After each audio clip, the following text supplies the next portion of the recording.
The wedding hall shimmered beneath chandeliers that looked like falling stars. Guests whispered in admiration as Sabrina Collins, the bride everyone in Seattle had been talking about, stepped into the aisle. Her white gown glistened like frost under morning light, every bead catching a reflection of perfection. Cameras flashed. Reporters smiled. Everything was flawless until one moment shattered it all. A quiet gasp rose from the back of the room. Near the buffet table, an elderly woman in a simple black service dress carried a silver tray of champagne glasses. Her hands trembled slightly under the weight. She had been helping the staff since morning, making sure everything ran smoothly for her son's big day. When one heel caught the corner of the carpet, the tray tilted, and golden liquid splashed across Sabrina's gown. For a heartbeat, time stopped. Then came the sound that silenced the music. Sabrina's hand flew across the old woman's face. A sharp slap echoed through the cathedral. The choir froze mid-note. The guests turned, eyes wide, mouths open. Crystal glasses shattered as they hit the marble floor, rolling away like fragments of someone's heart. "You ruined my dress," Sabrina shouted, voice slicing the air. "Do you have any idea how expensive this is? Get out before I have security drag you out." The elderly woman blinked, stunned. Her wrinkled hand rose to her cheek where the red mark bloomed. She bent down, trembling, to gather the broken glass, her lips quivering as she whispered, "I'm sorry, ma'am. I only wanted to help." Nobody moved. Nobody dared to breathe. And then, from the grand doors of the church, footsteps echoed. Nora Fields, the groom, entered in his white tuxedo, smiling, unaware that the moment he walked in would change everything he believed about love, pride, and family. When he saw his mother kneeling on the marble floor, her hands shaking, and the bride towering over her with fury in her eyes, the smile on his face died instantly. Sabrina turned, startled by the sudden silence that swept the room. Her fingers still trembled from the slap. She tried to compose herself, forcing a brittle smile as if nothing had happened. Aaron's gaze locked on the red print on his mother's cheek. He didn't move for a full 10 seconds. His jaw tightened, the blood drained from his face. And in that frozen moment, every secret pride, every polished smile, every illusion of perfection crumbled. The wedding guests whispered, confused, afraid to look either at the bride or the man she had just humiliated without even realizing it. Because the woman Sabrina had just struck wasn't a servant. She was Nora Fields' mother, Nora Fields, the woman who had raised him from nothing, who had given up everything so that this day could exist. And before the music could return, the silence broke again, this time with the sound of a heart breaking. Long before the chandeliers and marble floors, there was a tiny kitchen that smelled of bread dough and rain. Nora Fields lived in a weathered wooden house on the edge of Spokane, a quiet town where dreams were small but hearts were large. Her husband had passed when their son, Aaron, was only 5. From that day she became both mother and father, waking before sunrise to knead dough and sew clothes for neighbors just to keep the lights on. Life never gave Nora much, but she learned to create beauty out of scarcity. She patched torn coats for children, made pies for Sunday markets, and turned scraps of fabric into dresses that seemed to hold hope in every stitch. At night, when her hands ached and her eyes blurred from exhaustion, she still whispered to herself, "If my son grows up kind, then it's all worth it." Aaron was a quiet boy, sharp-eyed and endlessly curious. He often sat by the window watching his mother work, asking questions about everything. "Mom, do you ever get tired?" he once asked as she rubbed flour from her arms. Nora smiled and kissed the top of his head. "Of course I do. But tiredness means we're still trying, and trying means we haven't given up yet." There were winters when the cold crept through every crack in the wall, and Nora sold her own coat to buy medicine when Aaron got sick. Sometimes dinner was just bread and water, but she always made it feel like a feast. "Close your eyes," she'd say, "and imagine it's the best meal in the world." Aaron would laugh and play along because he didn't want her to feel ashamed. One summer, he came home waving a letter in his hand, an acceptance from a state university in Seattle. Nora couldn't read the words clearly through her tears. That night, she opened a small wooden box under her bed and took out her wedding ring, the last thing her husband had left her. She sold it quietly the next morning to pay for her son's bus ticket and a secondhand laptop. When Aaron found out, he was angry at first. "Mom, you shouldn't have sold that," Nora only smiled. "A ring is just metal, my son. But your future, that's something no one can buy for me." He promised her that day, "I'll make you proud, Mom. One day, I'll buy you a home with windows that never leak." And she believed him not because of the promise, but because of the way he said it. There was fire in his voice, the kind she'd only ever seen in people who had nothing to lose except their faith. Years passed. Nora's back bent, her hands became rough and thin, but her spirit never changed. Every dollar she earned went toward Aaron's tuition. Every prayer she whispered at night carried his name. The neighbors pitied her sometimes. "Why work yourself to death?" they asked. She would simply reply, "Because if I stop, my son might think it's okay to give up too." The day Aaron boarded the bus to Seattle, she ran alongside it until the dust swallowed him. When it disappeared, she stood still on the road, arms wrapped around herself, as if holding her own heart together. That was the last time she saw the old wooden house. The roof leaked, the oven broke, but she didn't care. Her world had just boarded that bus. And as the city lights of Seattle grew closer for Aaron, so did the vow he carried silently in his chest. "If I ever make it, Mom will never struggle again." Seattle was nothing like Spokane.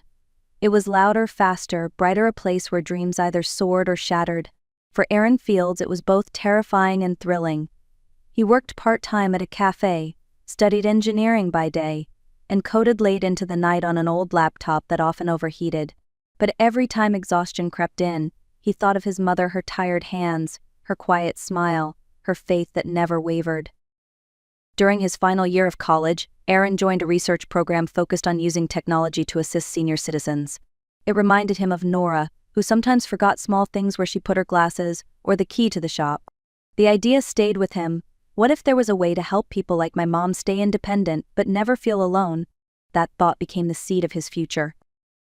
After graduation, Aaron founded a small startup from his dorm room, building an app that helped elderly users track medication, navigate neighborhoods, and send quick alerts to loved ones. Investors laughed at first, calling it too sentimental. But Aaron didn't care. He wasn't building it for them, he was building it for her. Months turned into years. The app began spreading quietly across senior communities.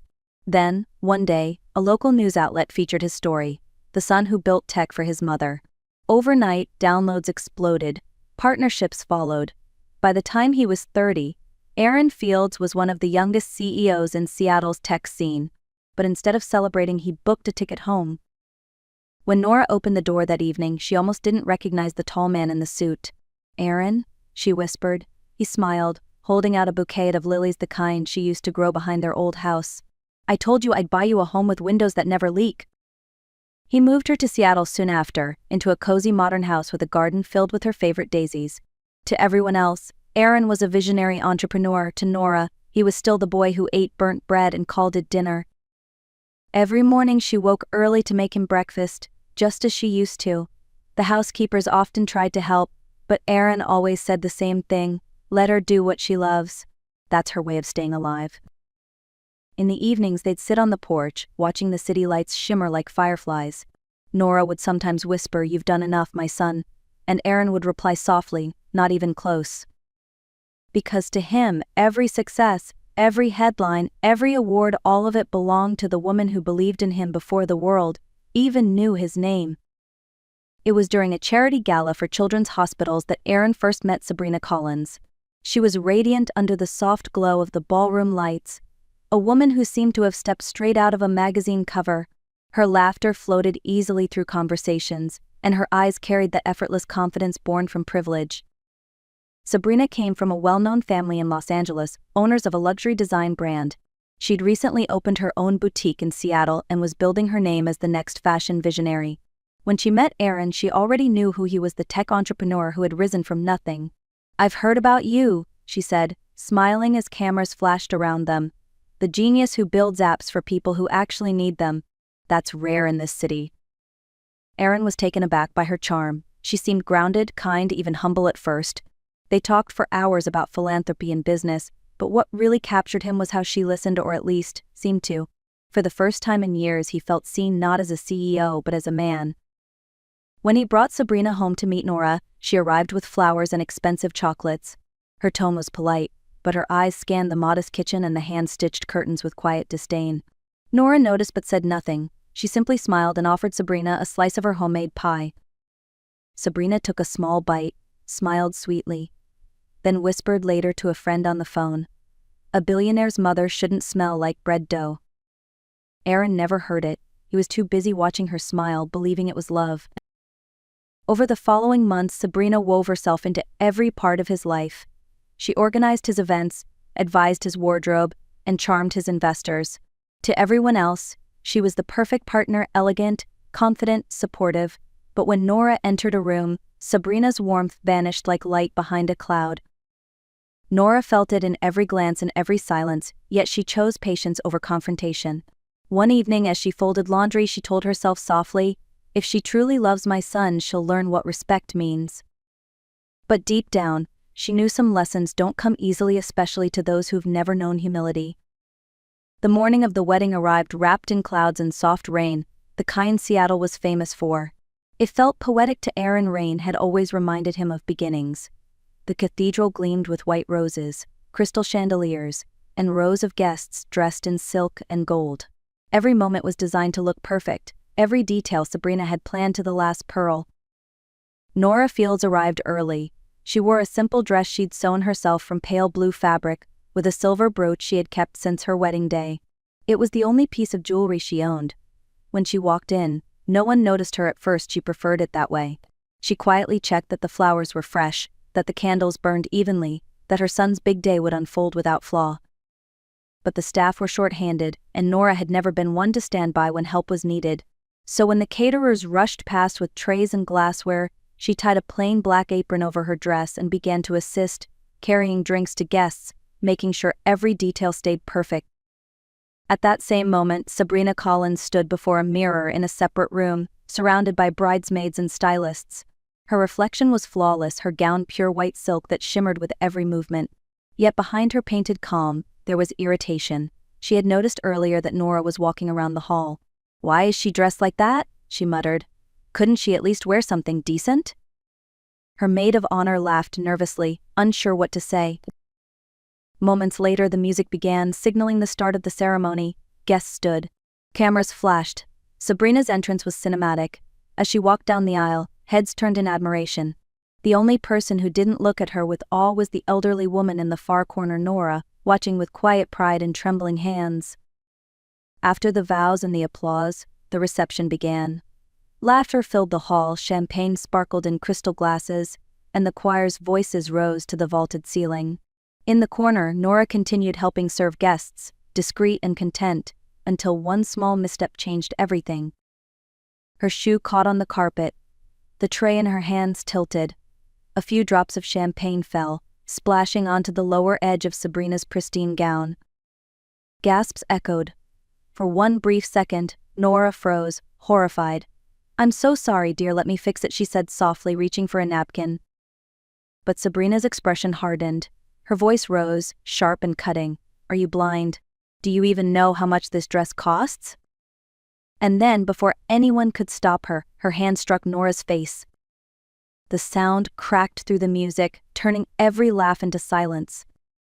Nora stood motionless, the sting spreading across her cheek. Her hand trembled as she whispered, "I only wanted to help." Around her, the guests stared, unsure whether to intervene or pretend nothing had happened. For most, it was just a shocking scene. For Nora Fields, it was the moment her heart broke in front of the world. The sound of that slap still echoed when the heavy church doors swung open. Aaron Fields stepped inside, straightening his white tuxedo, the picture of calm pride. He had no idea that the next few seconds would shatter everything he believed about love. The hall was frozen in silence. Sabrina stood in the center, her chest rising fast, one hand still trembling. Nora was kneeling beside a cluster of broken glasses, her head slightly bowed as she tried to gather the pieces with shaking fingers. The red mark on her cheek glowed against her pale skin. Aaron's smile faded the instant he saw her. "Mom?" he whispered, his voice barely audible. The tray slipped from Nora's hands. The sound of glass hitting marble echoed like thunder. Sabrina turned at the sound of his voice. Her expression flickered from panic to denial, then back to arrogance. "Aaron, I didn't mean she was in the way. She ruined my dress," she blurted, clutching at the stained fabric like it was her dignity itself. Aaron's eyes, usually gentle, turned dark. "You hit her?" His voice carried across the entire cathedral. Guests stiffened in their seats, whispering in disbelief. I thought she was one of the servers. Sabrina stammered, desperate to explain. She shouldn't have been near me. Look at my gown. Aaron's jaw tightened. That woman, he said slowly, pointing at Nora, is my mother. The words fell heavy, slicing through the air like a blade.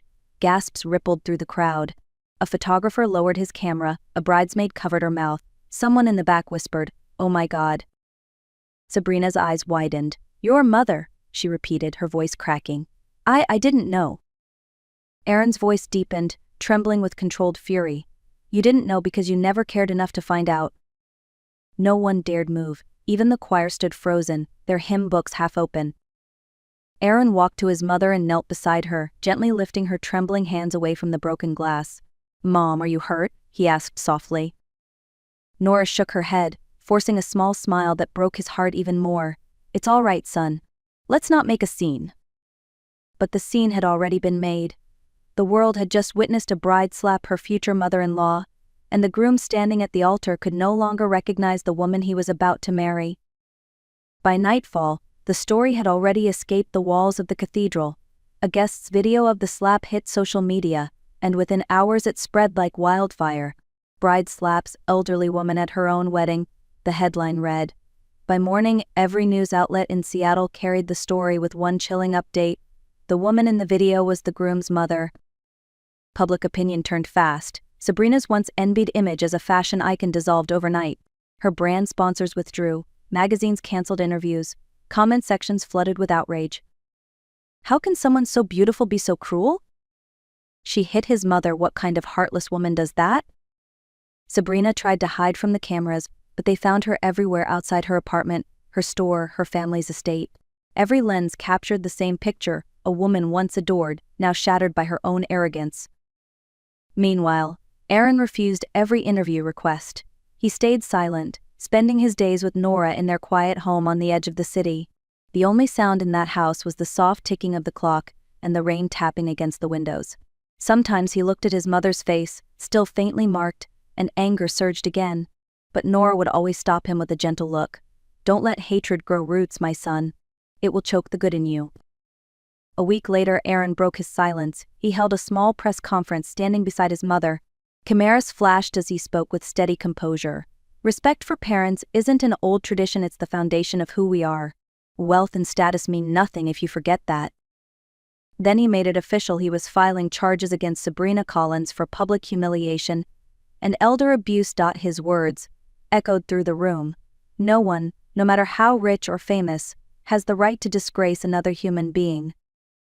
The courtroom filled when the hearing began. Sabrina appeared dressed in gray, her confidence gone. She cried and apologized, but the judge's verdict was clear. She would perform community service at a senior care center for 1 year and was prohibited from contacting Aaron or his mother.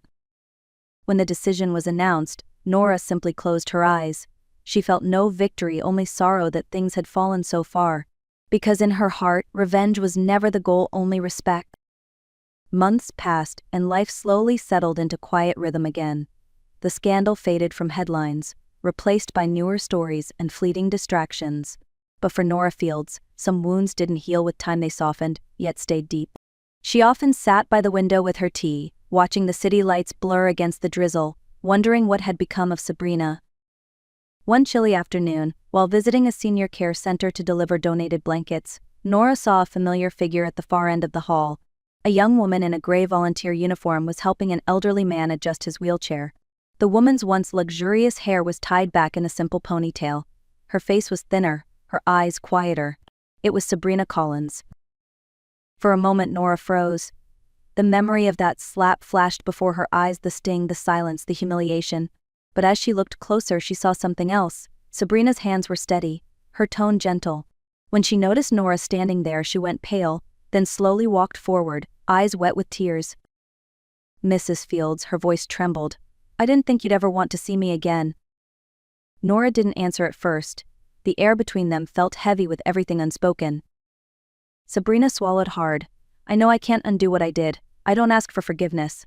I just need you to know I'm sorry, truly. The room was quiet except for the faint hum of a radio playing an old song in the background. Nora finally stepped closer, her kind eyes soft but firm. She placed a hand on Sabrina's shoulder and said gently, "You did wrong. But wrong can teach us what right truly means. What matters is what you do with the rest of your life." Sabrina broke down, sobbing quietly. "I've lost everything," she whispered. Nora nodded. "Then maybe it's time to build something better, starting with yourself." And as the two women stood there, the past loosened its grip. Forgiveness, small and fragile, began to bloom in the space where pride had once lived. That evening, when Nora returned home, Aaron was on the porch repairing a loose fence hinge. He looked up as she approached, the sunset painting soft gold across her gray hair. "You were out longer than usual," he said, setting the tool aside. "Everything okay?" Nora smiled faintly. "I visited the senior care center. I saw her there, Sabrina." Aaron's hand froze. "You talked to her?"